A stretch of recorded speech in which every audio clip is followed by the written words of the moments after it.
So 30-month follow-up data is 88% successful. Now you have 5-year data. And these are the placebo-controlled trials that are now finished. These are the preliminary results, but essentially they didn't change with the subsequent follow-up. And this was done over 3 years, but there was a 1 year of data that they looked at. Basically they cut people, went in, looked at the nerve, right, and then pulled out and closed. In the sham surgery folks, and this was double-blinded or triple-blinded, whichever. So, and this showed, interestingly showed 92% improvement in the treatment group with more than half headache-free at 1 year. The shams had 50% improvement, so there definitely is a placebo effect to surgery. There always is. I mean, there's a placebo effect in coronary artery disease, and actually there's a way to quantify which diseases have the highest placebo effects. And migraine's pretty close to cardiac disease, apparently, in terms of how good a placebo can mimic results. But they had 50% improvement, but none were headache-free, which is, I mean, that's hugely statistically significant. 4 trigger sites, we've beat this into you. So 2 minor sites, I think, anyway. The auriculotemporal nerve, this hasn't really been described, and then the lesser occipital nerve. Then there's also the greater auricular nerve. I mean, all these nerves come out in the brainstem, sort of in the same area. I'm not really sure why one's going to be more, unless it just happens to be enveloped by muscles, like the one in the back of the neck. So certainly there are nerves that are much more likely to be affected if they travel through a muscle versus one that travels between all of them. Migraine threshold, I already presented this, and basically I think that you get enough sites. If you identify a trigger site and you treat it, it's going to increase your threshold. If you get all of your thresholds, I mean, if you get all of the trigger sites deactivated, then your threshold's so high that you can have a hangover like everybody else, and not call it a migraine. But I think it's sometimes, and I don't know if you've seen this, lost patients that have had, say, 1 trigger site treated, especially if after it's an injection and they have a bad headache afterwards, and they're like, well, I'm not going back, because they don't realize that there are multiple sites that need to be addressed. So anatomic injection technique, which is really important, and we'll go over that with our patient. So the screening process, she already went through all that. These are the 4 surgeries.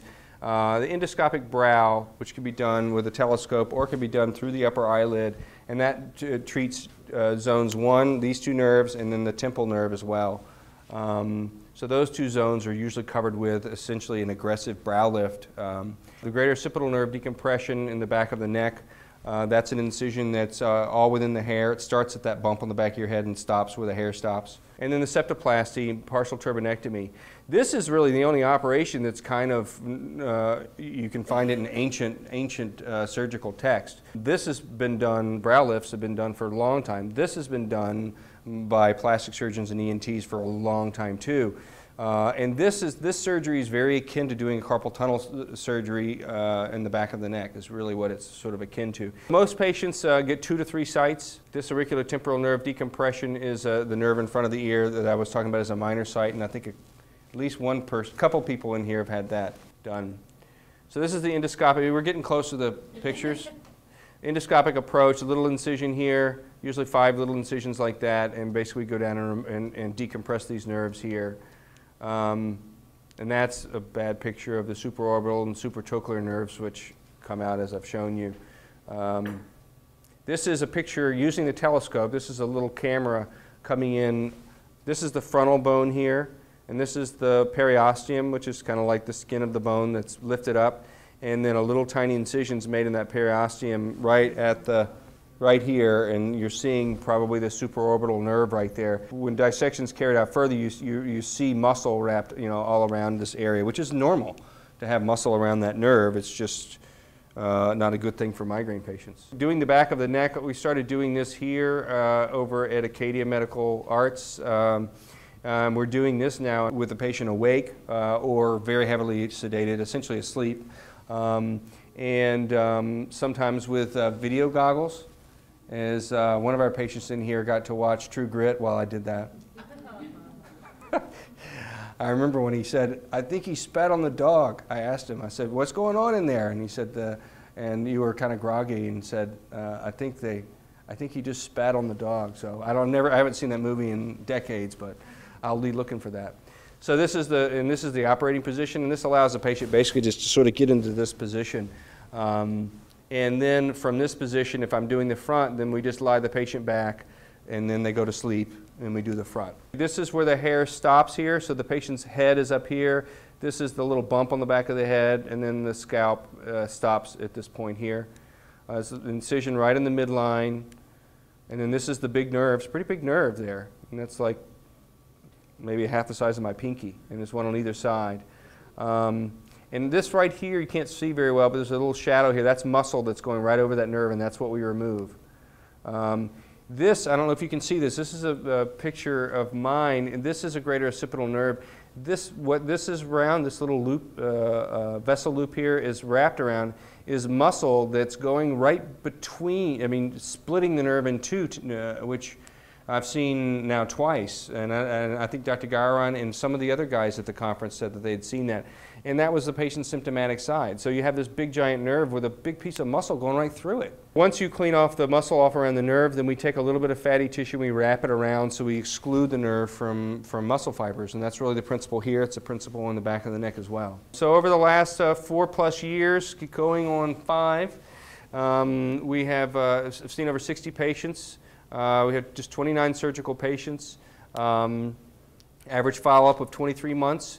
Age range is between 10 and 66. I just did someone that was 10 years old, which was, you know, we thought long and hard about it, and it was I think it was the right decision for the kid. He was really, you know, missing school every single week, and had come up from New Hampshire, and you know, I told him I haven't done this on children. I know that we've talked actually about children and migraines at our conference, but I can try the Botox. You know, they injected it for kids that have blepharospasm and other problems. So we inject the Botox, and the kid cried, and then it was about 2.5 months later, his dad called and said, you know, my son's been unbelievable the last 2 months. You know, he's like his old self again. He's, you know, but now he's bad again. He's throwing up at least once a week. He's missing school. And we want the surgery. I don't care what you say, we want the surgery, and my son is begging me to take him back up to Bangor to get another Botox injection. So that's kind of what it took to get me to do the surgery on him, and it's too early to tell, but he initially has been doing well. These patients that we see here and in Cleveland and Dallas and in Wichita and and in Georgetown University, I mean, they're all really bad off. They're not just episodic migraine sufferers. They usually have had no success, or they're just intolerant of the medications and other alternative therapies, and most people have tried all the other stuff, biofeedback and acupuncture and massage therapy. Botox injection technique was a big problem, I think, for me, and I think it evolved over the last several years, you know, changing the dilution and the injection techniques, and I think we've kind of all sort of agreed on what works best right now. So I've treated a total of 77 sites in those patients. So 89% of the patients I've treated have had greater than 60% improvement. 32% have had between 90 and 100% improvement. Most of these folks are off their migraine medications. The average subjective improvement, including the failures, is 79%. The pre-op MIDAS score, which is it's a questionnaire that looks at the number of days you miss from work, the number of days you're less than 50% productive at work, same thing at home, and then the number of leisure days that you've missed because of your headaches. That pre-op MIDAS was 80, and the average post-op MIDAS is 10.6. So we've had 2 recurrences at 1 year, surgical site issue, numbness, tenderness over the surgical sites, cysts or ingrown hair. I've had a couple of those in the back of the neck, and I think it's because I'm closing the scalp too much like a face, and I should probably use staples because that tends to leave less cysting. Temple hollowing, have 1 patient with some mild temporal hollowing. Bruising immediately post-op, certainly, and numbness immediately post-op. Takes a while for the sensation to return. Dry nose and a sinus. It wasn't really a sinus infection, but I called it that. But basically no complaints of any of these have registered as a greater than 2 out of 10. So these have been things I've sort of rooted for generally. Most common side effects of the surgery: improved breathing and change in brow appearance. And I'd like to think that most folks feel that it's an improvement in the brow appearance. So, but I can tell you, I haven't had a single patient that I felt was coming to me because they wanted a brow lift. Because that's what everybody thinks, oh yeah, go get your brow lift for your migraine, you know. I mean, these people are, they're generally just miserable. That's the last thing on their mind.